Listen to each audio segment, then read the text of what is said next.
Hello বন্ধুরা, চলে এসেছি একটা ছোট্ট রেসিপি নিয়ে। আজকে করেছিলাম কাতলা মাছের ঝোল আলু দিয়ে।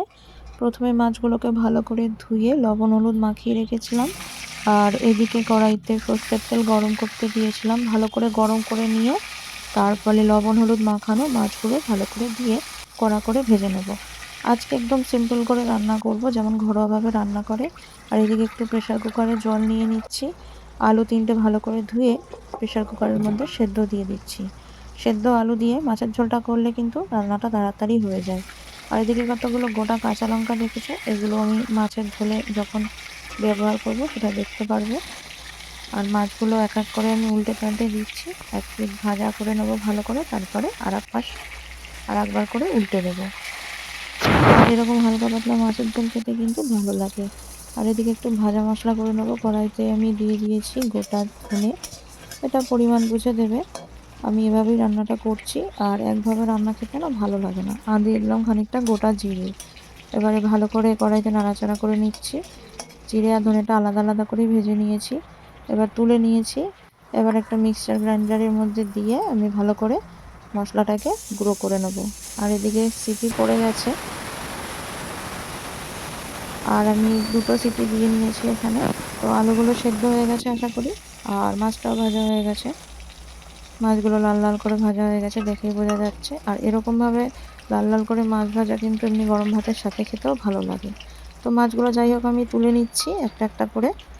আর বাইরে অনেকটাই আওয়াজ হচ্ছে, আর তার মধ্যেই আমাকে এই ভয়েস দিতে হচ্ছে, কিছু করার নেই। যাই হোক মাছগুলো ভাজা তুলে নিলাম, এভাবে একটা পাত্রের মধ্যে ঢেলে রেখে দেবো আলাদা করে।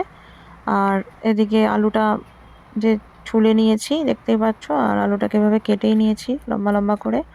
আর ওই সর্ষের তেলের মধ্যে খানিকটা সর্ষের তেল দিয়েছিলাম, তারপরে আমি ওই তেজপাতা আর গোটা জিরে যা হয় আর কি দিয়ে দিলাম। আর গোটা গরম মশলাও আমি দিয়ে দেবো, গোটা গরম মশলাটা দিলে খেতে ভালো লাগে। আর এদিকে আমি ওই সেদ্ধ করা আলু দিয়ে দিলাম। আলুটা দিয়ে কিছুক্ষণ ভেজে নেব, নাড়াচাড়া করে নেব। কিছুক্ষণ ভাজা হয়ে গেলে তারপরে আমি দেখব যে কী কী মশলাগুলো করেছি সেগুলো দিয়ে দেবো। এবারে আদাটা আমি মিক্সারে দিয়েছিলাম, এর মধ্যে একটু জলটা বেশি পড়ে গেছে, যাই হোক তাও দিয়ে দিলাম। আদা বাটাই তো, অন্য কিছু তো না। তো জলটা বেশি হয়ে গেছিলো, তার মধ্যে আমি দিয়ে দিলাম হলুদ গুঁড়ো আর এই লঙ্কার গুঁড়ো। লঙ্কার গুঁড়োটা অল্প দিলাম, কেন ঝাল সবাই কম খায়। আর লবণটা দিলাম স্বাদ মতন। এবার একটু ভালো করে কষিয়ে নিচ্ছি, তেল ছাড়া অবধি একটু অপেক্ষা করতে হবে।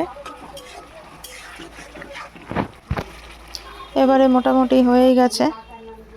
এখন একটা কেটে রাখা টমেটো আমি দিয়ে দিলাম এভাবে ওপর থেকে। টমেটোটা দিয়ে আরও কিছুক্ষণ ভালো করে কষিয়ে নিচ্ছি। সিম্পল একটা রান্না, এটা সবাই করতে পারে। আর এভাবে পাতলা ঝোল খেতে কিন্তু ভালো লাগে।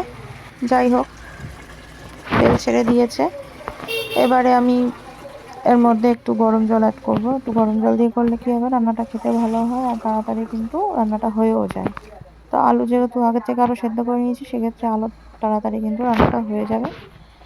এবার ঝোল ফুটে উঠেছে, এবারে ভেজে রাখা মাছগুলো দিয়ে দিচ্ছি। খুব সিম্পল একটা রেসিপি, এইভাবে কিন্তু রেসিপিটা করলে কিন্তু তাড়াতাড়ি হবে। হাতে সময় কম থাকলে এভাবে রান্না করলে কিন্তু খুব তাড়াতাড়ি হয়। যাই হোক মাছগুলো দিয়ে দিচ্ছি, ঝোলটাও ফুটে উঠেছে। এরপরে আমি এর মধ্যে ওই যে ভাজা মশলাটা রেখেছিলাম সেটাও দিয়ে দেবো। তার আগে একটু কিছুক্ষণ মাছগুলো ঝোলের সাথে নেড়ে চেড়ে দিচ্ছি।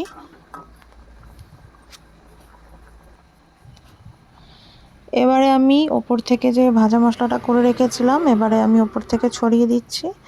আর ছড়িয়ে দেওয়ার পরে এভাবে আমি একটুখানি হালকা হাতে নেড়ে নেব। নেড়ে নিয়ে কিছুক্ষণ আমি একটু আবার ঢেকেও রেখে দেবো। যাই হোক আমার মাছের ঝোল রান্নাটা কেমন হয়েছে অবশ্যই কমেন্ট করে জানিও। আর যদি ভালো লাগে লাইক কমেন্ট সাবস্ক্রাইব করে দিও, আর পাশে থেকো। আর এরকম নিত্য নতুন রান্না দেখতে হলে কমেন্ট করে অবশ্যই জানিও। তো ওপর থেকে এরকম গোটা কাঁচা লঙ্কা দিয়ে দিলাম কয়েকটা। আর এরকম গোটা কাঁচা লঙ্কা দিয়ে কিন্তু মাছের ঝোল খেতে খুব ভালো লাগে। তো আজকের মতন এখানেই শেষ করছি। সকলে ভালো থেকো, সুস্থ থাকো, টাটা।